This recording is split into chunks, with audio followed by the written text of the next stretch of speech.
Long time ago, the Achik people lived in a place called Mandalay. They built large villages and tall houses, and made big temples for their gods. The Achiks had their own way of writing and recording their history on parchments made from animal skins. The Achiks, also called the Garos, were rich and lived peacefully under their own kings and chiefs.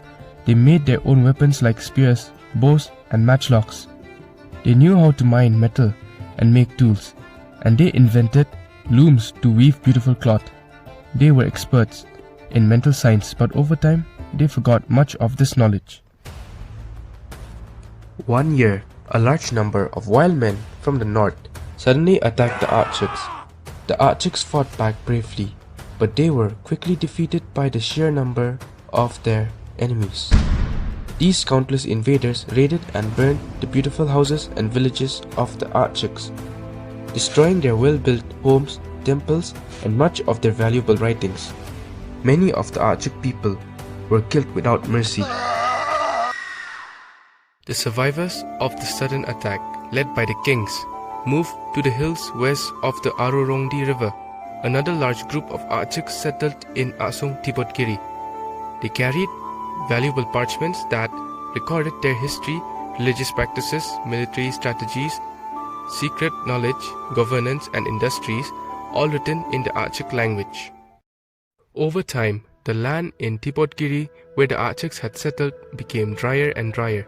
The soil they farmed produced very little, turning into dry wasteland. Rain became rare, and their fields of rice, millet, and corn dried up, making it impossible for seeds to grow. Rice and cotton crops failed, and the Achiks faced famine and starvation. So they left the unfortunate Tipotgiri and moved west towards the setting sun. While they were resting at Garwarbri, the Achiks ran out of food. The land around them was hard, cold, and barren. They couldn't find any food in the snowy wasteland. The few trees and bushes looked like dark shadows. Many of the brave Achiks died there from hunger. This place was called Rupakun, meaning circle of silvery white. In their desperate hunger, the survivors boiled and ate their precious scrolls of parchment, forgetting their important knowledge. When they finally left the empty Garwarbri and moved on, they found a fertile land and settled there. Life became much easier for them in this kinder environment, which made them lazy both physically and mentally. The main concern of the Garo people was finding food and shelter. They worked hard to meet these basic needs.